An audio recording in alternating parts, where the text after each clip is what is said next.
I was streaming for Donor Demand was Donkey Kong 64. And wow, man, that game's terrible. I don't know. I don't understand why that game has fans. I really don't. It's a bad game. It is bad. And somebody in my chat. I liked it at the time. I know you did. We were talking that was about you weird. a lot in the chat that night. I'm sure. Because I think EGM's scores were like 8, 8-5, 8-5, and 9 or something like that for this game. Ugh. Yeah. My Just God, that game was terrible. That game is peak Rare 3D platformer. That was Rare's end game. It really was. Let's see if we can make a game that is all just collecting crap.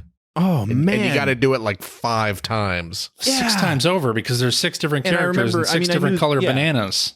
And I knew that was the case going into it because that was always sort of the big thing about it. But going back and re-experiencing it, and it's also, that whole game is just so extremely rare.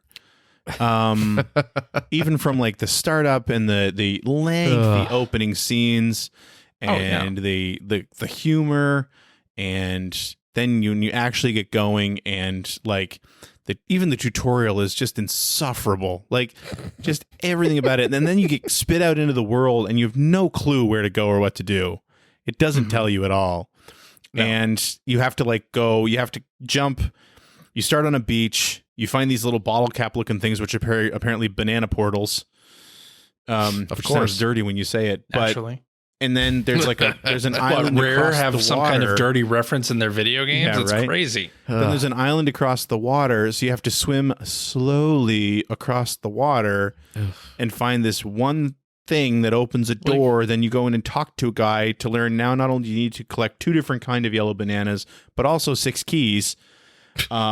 Which are somewhere else. See, what you're experiencing with Donkey Kong 64 is what I experienced when Star Fox Adventures came out. No, I get it. Which is I just get like, it. I'm just you going realize all of this stuff is through bullshit. the same game. Yeah.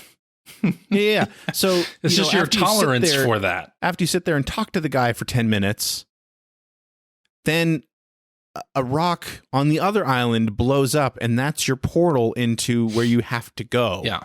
Yeah. And then you get in there and you're collecting all these different things. And then you finally save your first Kong, which is Diddy. And then, of course, all the red bananas and red coin. Oh, yeah. Sorry. So there's 2 types of bananas, a key, and medals, banana medals. So there's 4 things you have to collect. Oh, but now there's red versions of all of them, too. Yes. And you can only collect those with Diddy. So which means you have to go back over. And if you see them, you'll see them when you're playing as Donkey, but you can't touch them. That's right. It's just like, oh my God, this is so horrible. The emergent gameplay. Come on. I don't get why that game has fans. I don't get it. And it has like a dedicated fan base. And I absolutely. I get why so people does Star like Fox Metroid. Adventures. I get why So people does like Star Metroid Fox. Dread. I do. I don't get why people like Donkey Kong 64. No.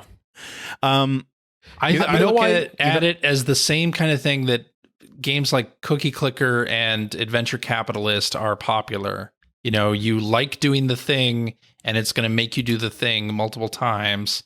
It doesn't really like the method or the design or the fact that you're doing it repeatedly is not of any consequence. You know why people like Donkey Kong 64? Nintendo. Because they were 8 when they played it. That's fair. And there's that. I was That's 20 fair. though. Yeah. Well, I don't know why CJ likes it. How about that? But I will say, and I said this while I was playing. I mean, I wasn't enjoying myself, but it's a shame because there is a good game in there. If you take out, it's called Donkey Kong. Collectathon, It's very close to the arcade ROM. If you take out all the collectathon crap, and you know, like I was fighting an armadillo boss, a giant armadillo. It looked good. Yeah. And it was actually a pretty good boss fight. You know, and that was how I ended the evening. And it's like, you know, there are pieces here that if they'd just gotten rid of the extremely rare collectathon stuff that they always had to put in all their games, this isn't bad. Yeah. But yeah, boy, it was just soul crushing. Yeah.